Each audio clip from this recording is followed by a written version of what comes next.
गंभीर रूप से विशेषाधिकारी को भ्रष्ट किया है। समाचार पत्र ने बेईमानी के उद्देश्य से आरोप लगाया है। मैं आपसे निवेदन करती हूँ कि मुझे इस मामले को उठाने की अनुमति दी जाए। कुमारी किरण जी, क्या आपने इस संबंध में पहले नोटिस दिया है? आप समाचार पत्र की कटिंग के साथ उपयुक्त नोटिस दे सकते हैं। मैं उस पर विचार करूंगी। आप अचानक इस प्रकार का प्रश्न नहीं उठा सकती। अध्यक्ष महोदय, मैंने आज प्रातः 10 बजे इसका लगा सकते हैं। आप जम्मू और कश्मीर में राष्ट्रपति शासन है और अनुच्छेद 356 के तहत विधानसभा की पूर्ण शक्तियां संसद के दोनों सदनों में नियमित है। इस स्थिति में दोनों सदनों का फैसला विधानसभा का फैसला है। मैं उम्मीद करती हूँ कि सदन अनुच्छेद 370 को हटाने में सहयोग करें। जहाँ तक विभाजन का प्रश्न है, लद्दाख को केंद्र शासित प्रदेश बनाने की मांग लंबे समय से लंबी थी। इस मांग को ध्यान में रखते हुए जम्मू और कश्मीर को 2 केंद्र शासित प्रदेशों में विभाजित करने का प्रस्ताव है। एक केंद्र शासित प्रदेश लद्दाख, जिसमें अक्षय चीन भी शामिल है। दूसरा केंद्र शासित प्रदेश जम्मू कश्मीर, जिसमें विधानसभा और मुख्यमंत्री का प्रावधान होगा। मैं चाहूंगी सदन इस पर विचार करे और विधेयक को पास करे। सदस्यगण, जम्मू और कश्मीर पुनर्गठन विधेयक 2019 पर द्वितीय वाचन आरंभ होता है। सांसद दीपक जी। अध्यक्ष महोदय, आज हम संवेदनशील मुद्दे पर चर्चा करने के लिए एकत्रित हुए हैं। जम्मू और कश्मीर का विभाजन करके सरकार ने 2 केंद्र शासित प्रदेश बनाए हैं। एक जम्मू और कश्मीर, दूसरा लद्दाख है। हमें यह बात ध्यान में रखने की आवश्यकता है कि जम्मू कश्मीर राज्य किस तरह अस्तित्व में आया है। अमृतसर की संधि ब्रिटिश और महाराजा दिलीप सिंह के बीच 16 मार्च 1846 ईस्वी को हुई। आजादी से पूर्व भारत में 565 देशी रियासतें थी। सभी रियासतों को भारत में शामिल होने का विकल्प दिया गया था। जम्मू कश्मीर कुछ शर्तों को भारत में के साथ पाकिस्तान में शामिल होने की बजाय भारत में ही शामिल करने का निर्णय लिया। सरकार द्वारा पेश किए गए विधेयक में जम्मू कश्मीर को 2 भागों में विभाजन करने का प्रस्ताव रखा गया। भारतीय संविधान के अनुच्छेद 3 में प्रावधान है कि राज्य की विधानसभा और विधान परिषद की सलाह पर संसद द्वारा राज्य का विभाजन और सीमा में बदलाव किया जाना चाहिए, लेकिन जम्मू कश्मीर के मामले में ऐसा नहीं किया गया। मैं कहना चाहता हूँ कि जो भी इस संसद में हो रहा है एक संवैधानिक राजनीति है और पूर्व यूपीए सरकार ने कोई भी ऐसा कार्य नहीं किया। आंध्र प्रदेश और तेलंगाना राज्य का गठन अनुच्छेद 3 के अनुसार आंध्र प्रदेश की विधानसभा और विधान परिषद की सलाह कर किया गया। अनुच्छेद 370 में बताना है कि राष्ट्रपति द्वारा इस तरह की सूचना जारी करने से पहले संविधान की सभा में ही शामिल करने का निर्णय लिया। सरकार द्वारा पेश किए गए विधेयक में जम्मू कश्मीर को 2 भागों में विभाजन करने का प्रस्ताव रखा गया।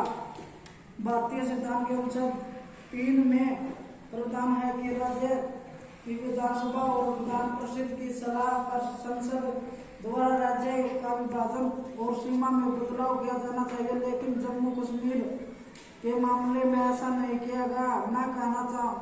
मैं कहना चाहता हूँ कि जो भी इस संसद में हो रहा है एक संवैधानिक राजनीति है और पूर्व यूपीए सरकार ने कोई भी ऐसा कार्य नहीं किया। आंध्र प्रदेश और तेलंगाना राज्य का गठन अनुच्छेद 3 के अनुसार आंध्र प्रदेश की विधानसभा और विधान परिषद की सलाह कर किया गया। अनुच्छेद 370 में बताना है कि राष्ट्रपति द्वारा इस तरह की सूचना जारी करने से पहले संविधान की सभा आवश्यक है। इसलिए सरकार अनुच्छेद 370 को विधानसभा की मंजूरी के बिना रद्द नहीं कर सकती।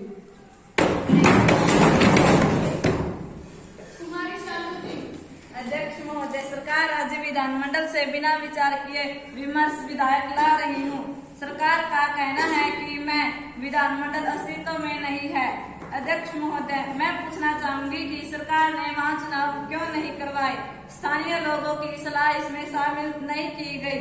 सरकार राज्य को 2 केंद्र शासित प्रदेशों में विभाजित करना चाहती हूँ। जिनके लिए प्रशासन संभालना मुश्किल होगा। सुरक्षा समस्याएं अभी सुलझाई नहीं गई है।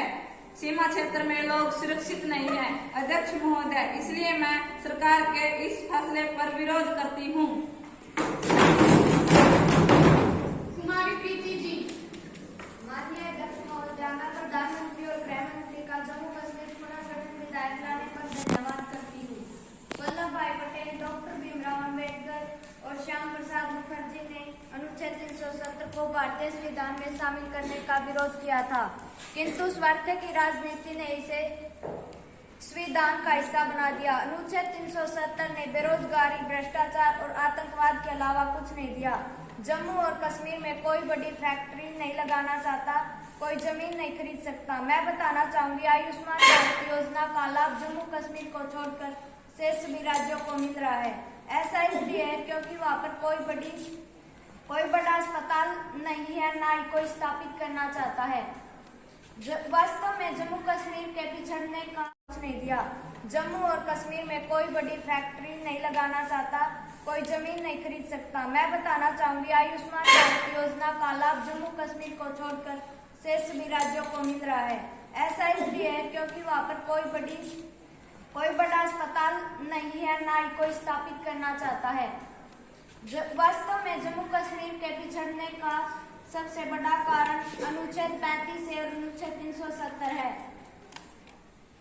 वे राज्य जहां पर अनुच्छेद 370 लागू नहीं है, वहां के लोग बड़े खुशहाल और समृद्ध हैं।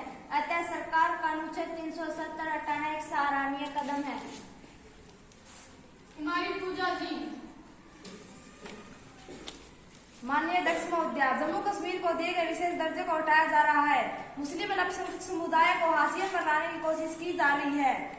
जम्मू कश्मीर का यह दर्जा कुछ विशेष कारणों की वजह से हटा दिया जा रहा था। जम्मू कश्मीर भूराजनीतिक स्तर पर विशेष ध्यान रखता था, क्योंकि जम्मू कश्मीर पाकिस्तान और चीन से घिरा हुआ है। राज्य के लिए विशेष प्रावधान अनिवार्य है। मेरे दल की तरफ से मैं इस विधेयक का पुरजोर विरोध करती हूँ। कुमारी रोजी जी। Honorable Speaker, Madam, there is a criticism that government has not followed any democratic process in bringing this resolution before the Parliament. This is a country which respects democratic approaches. Saying something in your manifesto is very easy, but it is not very easy to rule this country with your manifesto. Today you may be jubilant, but tomorrow you will feel sorry about this step. There are many problems in the Kashmir Valley. The people living in the valley are Indian citizens. This will have serious implications. I oppose this resolution. Jammu और कश्मीर पुनर्गठन विधेयक 2019 1 से 12 पर मतदान आरंभ होता है। जो पक्ष में है हाथ उठाएं और जो विपक्ष में है वो हाथ न उठाएं। विधेयक के पक्ष में मतों की संख्या विपक्ष में पड़े मतों की संख्या से अधिक होने के कारण जम्मू और कश्मीर पुनर्गठन विधेयक पारित होता है।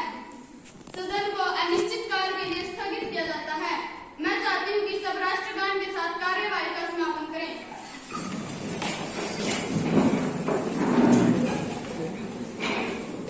बीच में भी आ जाए।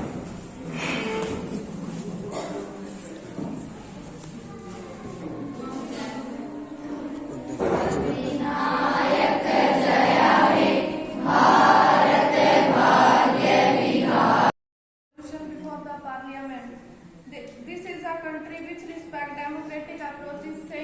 Saying something in your manifesto is very easy, but it is not very easy to rule this country with your manifesto. Today you may be jubilant, but tomorrow you will feel sorry about this step. There are many problems in the Kashmir Valley.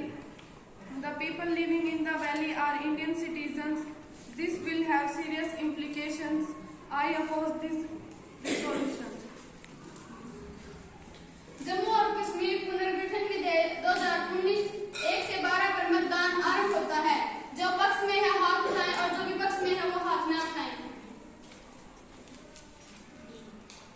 विधेयक के पक्ष में मतों की संख्या विपक्ष में पड़े मतों की संख्या से अधिक होने के कारण जम्मू और कश्मीर पुनर्गठन विधेयक पारित होता है। सदन को अनिश्चित काल के लिए स्थगित किया जाता है। मैं चाहती हूँ कि सब राष्ट्रगान के